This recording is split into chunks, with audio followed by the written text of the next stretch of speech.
অবশ্যই নিচে দীঘা জগন্নাথের মন্দিরে নিয়ে একটা সুন্দর গল্প দিলাম, যেখানে ভিড়, মানুষের ভাবনা আর এক বিশেষ অনুভূতির মিশেল আছে। দীঘার জগন্নাথের ভিড়। দীঘার সেই সকালটা ছিল সোনালি আলোয় মোড়ানো। সমুদ্রের ঢেউগুলো যেন তাল মিলিয়ে বাজাচ্ছিল এক অনন্ত সুর। কিন্তু সেদিন সমুদ্র নয়, সবাই ছুটেছিল জগন্নাথের মন্দিরের দিকে।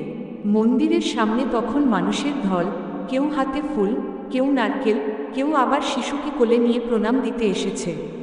গরম রোদে ঘাম ঝরছে, কিন্তু কারো মুখে বিরক্তি নেই, বরং চোখে শান্তি, বিশ্বাস আর একটা অদ্ভুত তৃপ্তি। ছেলেটির নাম সাগর। সে চণ্ডীপুর থেকে এসেছে পরিবারের সঙ্গে। এত ভিড় দেখে প্রথমে একটু ভয় পেয়েছিল, কিন্তু তারপর চারপাশের মানুষগুলোর মুখ দেখে অবাক হয়ে গেল।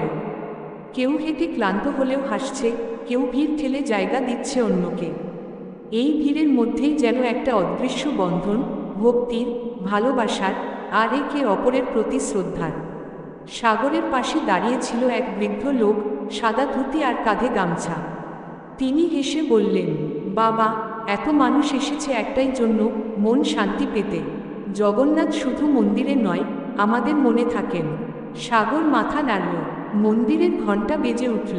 সেই মুহূর্তে মনে হলো, ভিড়ের মধ্যে থেকেও সে যেন এক গভীর নিস্তব্ধতা অনুভব করছে। সেদিন সমুদ্রের ঢেউয়ের মতোই মানুষ এসেছিল অসীম বিশ্বাস নিয়ে, আর ফিরেছিল মনভরা শান্তি নিয়ে।